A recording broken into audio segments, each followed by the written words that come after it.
Hallo an alle Lego-Freunde, hier ist der Carsten und ich freue mich, dass ihr wieder mit dabei seid, hier auf meinem kleinen YouTube-Kanal. Für alle die den Kanal schon abonniert haben oder öfter mal vorbeigucken, vielen Dank dafür, das freut mich natürlich sehr. Und für alle die zum ersten Mal hier sind und noch nicht abonniert haben, macht das unbedingt, es gibt spannende Abenteuer zu erleben. Ab und zu kram ich nämlich mal ein paar Sets raus, die sind älter als die Steinkohle. Ja, so auch heute wieder. Ich habe ein Set mitgebracht von 1987, das habe ich jetzt neu in meiner Sammlung. Ihr seht es hier schon, ist das kleine Polizeiset hier. Ja, und ich dachte mir, das zeige ich euch heute mal. Ja, und das Set hat die Nummer 6522 und kommt, wie gesagt, aus dem Jahr 1987. Der Name ist Highway Patrol und besteht dann passenderweise aus diesen beiden klassischen Polizeimotorrädern hier und dieser Notrufsäule, die ich ganz cool finde. Genau. Und das Set hat 38 Teile. Davon sind allerdings die Minifiguren abzuziehen. Das heißt, es bleiben dann 30 Teile netto über. Und was ich da ganz interessant finde, ist, dass bei 30 Teilen netto eine relativ große Anzahl von bedruckten Teilen dabei ist. Jedes Motorrad hat nämlich an der Seite hier diese beiden bedruckten Fliesen. Und die Notrufsäule hat auch nochmal 2 bedruckte Teile. Und bei 30 Teilen netto 6 bedruckte Teile zu haben, ich würde mal behaupten, an diese Quote kommen heutige Sets nicht so einfach ran. Ja, dieses Set wollte ich schon seit den 90er Jahren haben. Ich hatte damals aber immer ein anderes Polizeiset, nämlich die 6684. Das hatte allerdings nur ein Motorrad und ich wollte natürlich immer das coolere Set haben mit den beiden Motorrädern. Naja, jetzt hat es ja geklappt.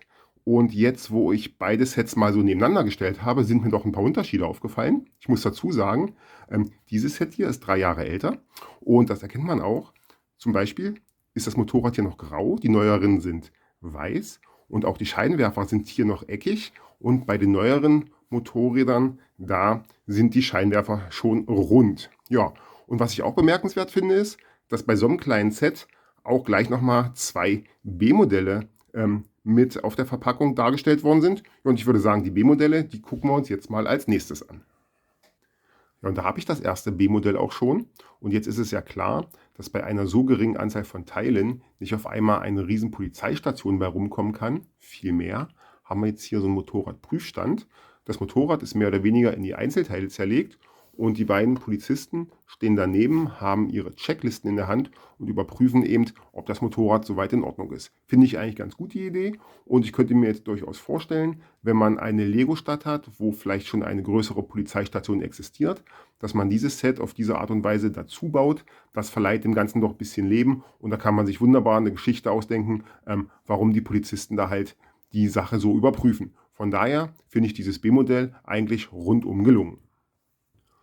So, und da habe ich das zweite der B-Modelle auch schon fertig. Und das ist natürlich ähnlich klein wie das erste. Logisch, kann ja nicht anders sein. Es fallen ja keine Teile vom Himmel. Allerdings ist es inhaltlich ein Stück weit näher am Originalset, denn es gibt hier wieder diese Notrufsäule. Allerdings wird diesmal nur eines der Motorräder verwendet und der zweite Polizist steht so daneben. Und da sind jetzt der eigenen Fantasie keine Grenzen gesetzt, ob der jetzt Strafzettel verteilt oder Infoflyer. Das kann man sich selbst so ausdenken, wie man mag, wie es halt zu seiner eigenen Story passt.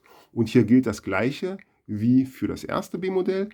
Das Ganze kann eine super Ergänzung sein für die eigene Lego-Stadt, in der es vielleicht schon eine größere Polizeistation gibt. Und von daher hat auch dieses B-Modell bei mir bestanden. Ich finde es einfach nur richtig klasse.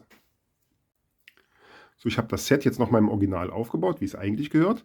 Und dazu stelle ich jetzt einfach mal den Rest meiner Sammlung. Einen kleinen Teil davon hattet ihr ja eben schon gesehen. Das war das Set 6684 mit dem Truck, den man hier auch aufklappen kann. Dazu gehörte noch das Motorrad. Dann habe ich noch die 6450, den Mobile Police Truck. Der hat hier diese Light-and-Sound-Funktion und die war natürlich damals in den 80er Jahren schon was ganz Besonderes. Ja, und dann habe ich noch aus dem Jahr 89 die 6506, den Precinct Cruiser, das kleine Polizeicabrio hier. Ja, das sind so die Sets aus den 80ern, mit denen ich teilweise noch selbst gespielt habe. Von daher hängt da so ein bisschen mein Herz dran.